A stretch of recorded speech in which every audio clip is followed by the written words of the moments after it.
Yeah, and that's one of the reasons I'm so looking forward to the new Lynzee album that's coming out, is because you guys just have kind of a feel for what you are, whereas you're not trying to be anything else as a band, and I think that some bands struggle through that. And like I said, we know too. You think that only musicians know, but the fans know too. We hear it in the records, we see it in the live shows. And I'll be honest with you. I mean, the reality is there's my contemporaries now who are former bands back in the day.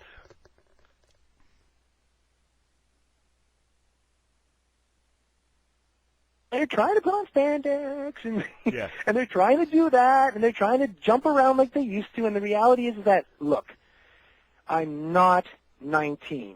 I'm not going to have hair down the middle of my back, and I'm not going to do backflips. But I tell you what. Speak for yourself, though. Oh, now Michael's different. Michael has hair down to his ass. He's got hair for everybody. I mean, I look more like James Hetfield these days. These pictures as far as that goes. These pictures I'm looking at don't look very old, and Mike still does have the hair. You're not. Mike is a man to be envied. All I know is that our first meeting with Sam, I mean, we go to meet Sam up in L.A., and he's meeting with a bunch of other bigwigs, and we go to meet him at this table, and we walk up, and the first thing, he's like, Richard, he looks at me and goes, oh, my God, can I have your fucking hair? And everybody at the table is like, dude, your hair, is that real? I mean, Mike literally is 6'4" and has hair down past his ass, and I don't know how he does it. I can't figure it out. When I grow hair, it comes out my back. It's not down my back, out my back. So, but I mean, the thing is, I mean, it's not like we're fat, like I'm a fat slob. It's like I'm probably in the best shape of my life. I feel better than I ever have. Right. But the thing is that I am contemporary. I am current. I'm not. If you come and see me, you're not going to walk in and watch some guy come run out on stage, do a leg kick over his head, and go, "Our baby!" Ooh, I'm not going to do that. Yeah. I'm going to come out with my flying V. I'm going to buck down. I'm going to snarl at you, and I'm going to rip it up. Yeah. And it's going to be real. Right. That's the key. Being real. And you know what? Legitimately, I would say probably at least once a week for the last 3 years, I've looked and said, God, it's a pain in the ass. I'm going to cut it off. And then it's like, maybe tomorrow. I can't, man. And you know what? It has never been, I can't do that. I can't do that. No, it's just been one of those, maybe tomorrow. Hey, I watched him cut his hair off a few years back completely down to nothing. It grew all back in a year. I don't know how the hell that happened. I couldn't figure it out. We need to wait until MFA gets as big as we want it to be, and we bring Lynzee right along with us, and then we put it on YouTube or something and get like 7 or 8 million hits to watch Mike shave his hair. So there you go. That's what we'll do. Now we're talking the great MFA giveaway. We're going to give away Michael's hair. Highest bidders. How far that one goes. We'll have to do it for charity. I want to. I mean, even once again, as far as the whole hair thing, I would do it for like a cancer victim. There you go. I don't know if I would do it for like a eBay stunt or something. No.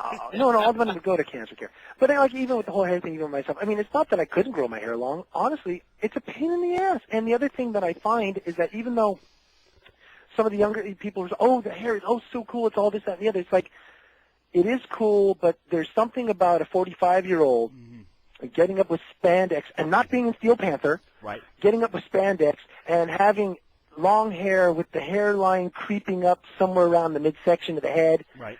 And it's like, you know what, dude? The UFC is big. People have learned to accept no hair. You can shave your head, grow a goatee, and you're just as badass. Right. People don't care. As a matter of fact, sometimes I find that a lot of the women respond better to it because they're kind of like, ooh, you grew up. Yeah. They like the maturity. Because the thing is, people want to see evolution. They really do. Yeah. It's like even with people liking even with all the bands coming back, they like what they were and what they represent and what they are, but they really want to see what they've evolved into. Sure. See, I'm the band monkey. Yeah, he's the band monkey. I have not evolved. And I crank that little box. Mike the primate. Yeah, we talk about, just get into the guy talk here for a little bit, but, I see that in the bar because we go out to a little bar that's right near my place, and the other guys are married. I'm still the single guy, but when we go out to the bar, it's kind of like you see the girl that's 40 or 45, or the woman that's 40 or 45, and she's got the MILF thing going on. I mean, she's a really good-looking woman. The only problem is she's dressed like she's 19. 22-year-olds pull that off. You put some clothes on, baby, and let me tell you, you'd be a lot more sexy than you wearing the little, miniskirt thing, because that's just you don't have it anymore. That's not Well, the working. thing is that on top of that, as you as an individual looking at that, you're looking over going, wow, you have that little confidence in yourself that you have to actually act like you're somebody else. Sure.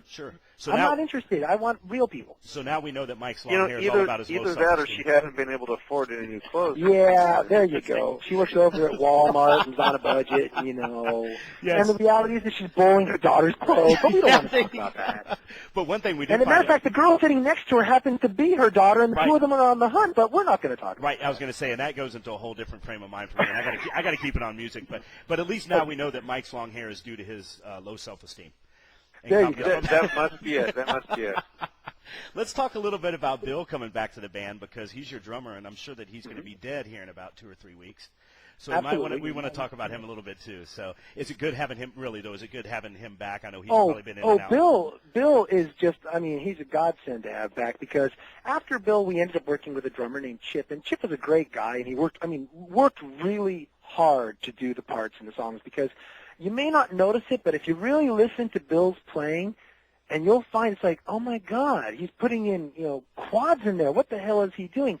But what it is with Bill is, since he plays so many different genres of music, he's also a teacher. He's got like 150 students. The guy's a prolific teacher. Like I told you, he plays in blues bands, jazz bands, plays all over the world. And I think he's a Zen master. He's a Zen, yes. He's a Zen master who doesn't get stoned. It's quite amazing. Right. But the thing with Bill is that when we did all this and it came into being, we were working with the drummer at the time. We did a gig. It was our last gig with him. And it was kind of done. It wasn't going anywhere. We weren't happy with him. The guy one of the problems we've always run into is our music demands quite a bit from our drummers, and we've run into these drummers that can't cut it.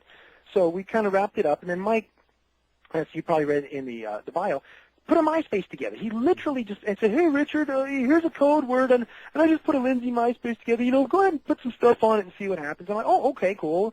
So I started loading up some stuff, and then about 2 weeks later, I get an email from Sun City Records saying, we would like to sign you. And I'm just like, oh, right, yeah, cool. And then I get another email from a girl named Kitty saying, can I get your number? My boss, Sam at Retrospect, wants to call you. I'm like, oh, sure, yeah, whatever.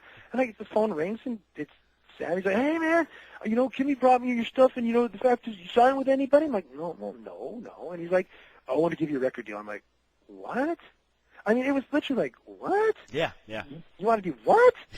So, it's almost like, in many ways, it's a little cheesy to a degree, which is like, I guess maybe in a weird, creepy little kind of way, when they say don't give up on your dreams, right. I guess maybe there's a modicum of truth to that, because this isn't my dream, but it's like, but it is, because my dream is not about being a wealthy musician. Mm-hmm. My dream is to have my music